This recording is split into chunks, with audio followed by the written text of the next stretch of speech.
Hey, what's up? This is your guy, Anthony Gibbs. Your guy, as you know me at all. But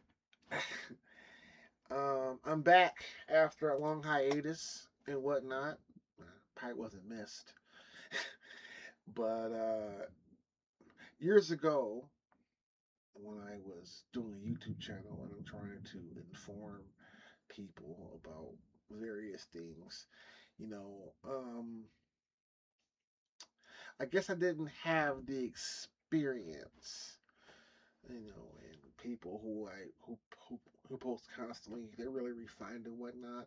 I was trying to talk to people just honestly, as I talk to anybody, and I guess I'm talking to you all in the same kind of way. So, there's a few things that I want to kind of get off my chest to the whole world. I guess that's a little measure of vanity and vain character syndrome. But you know what? Fuck, let me have it. I mean, I'm American. But anyway, well, I want to cut my chest is this. Years ago, I talked about dysfunction in public discourse, right? And when I mentioned it, my fear and and my dread was based on the fact that once we assail just the basic things, just basic dignity and basic civility and such, that we would get to a point that is too far gone and near oblivion. And I'm afraid that we are now approaching that point. And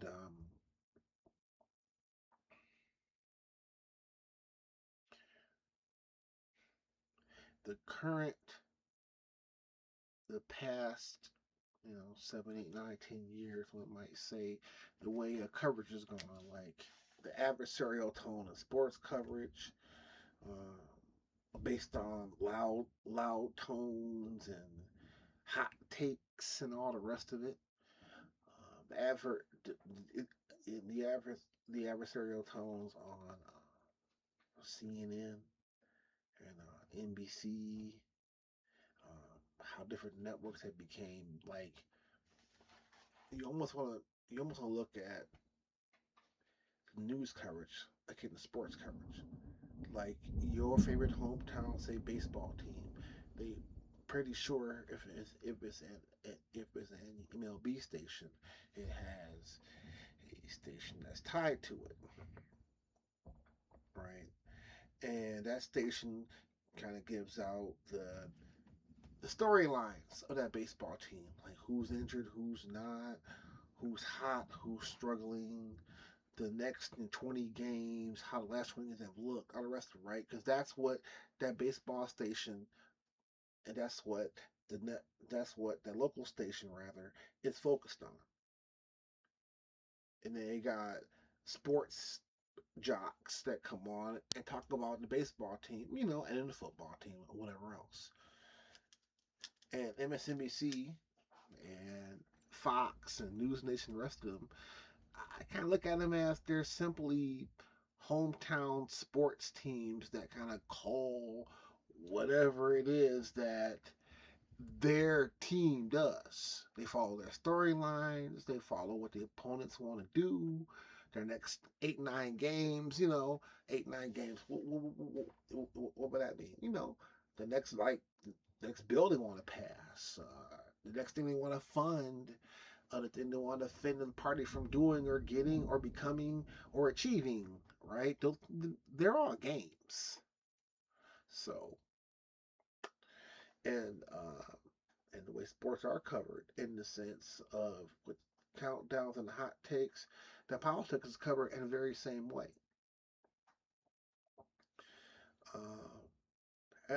From a personal perspective, I guess I'm I guess I'm pretty progressive. Um, but I live in Michigan, and moreover, I don't live in Detroit. I don't live in Flint or Saginaw. I live in a rural part of Michigan that is definitely pretty red. But you know what I found? I found I've had very decent neighbors I found I have a, a decent people that are trying to do the best they can every single day. I find that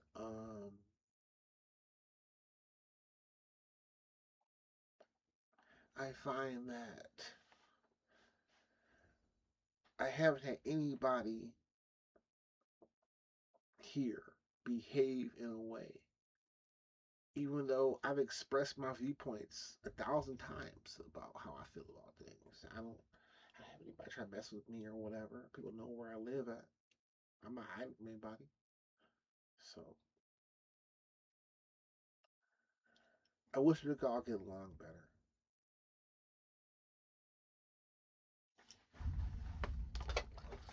When I bought this house, I moved out here, right?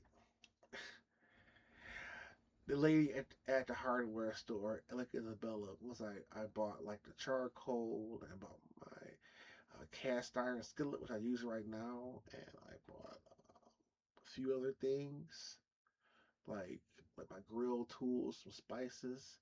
She said, "Here," and it was right around the fourth. She said, "Have a happy Fourth of July." Like it was kind of southern, and it's the flag she gave me. Right, I was gonna sit here and tell you that I'm not quite sure how I feel about the 250th anniversary of America, but now that I see my flag here in front of me, you know, I know that my father a Marine, and my mother a school teacher, my uncle a fireman, and my cousin as a postal inspector, mother cousin a fireman, my other cousin a state senator in Michigan, former senator in Michigan, and an army officer and a professor.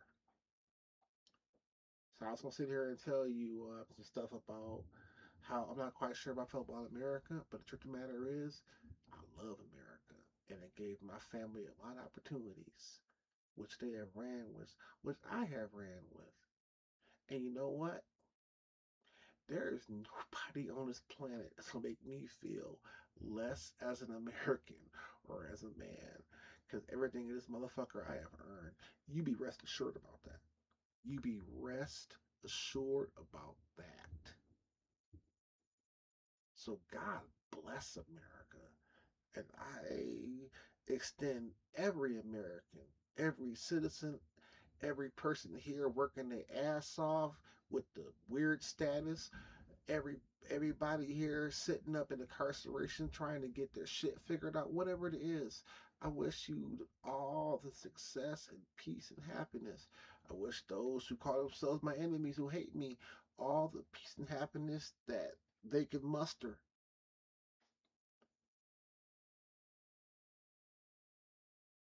God bless America. And for all we've heard around this world, all I can say is that I hope one day we make it better. And not all of us want to hate and harm and hurt.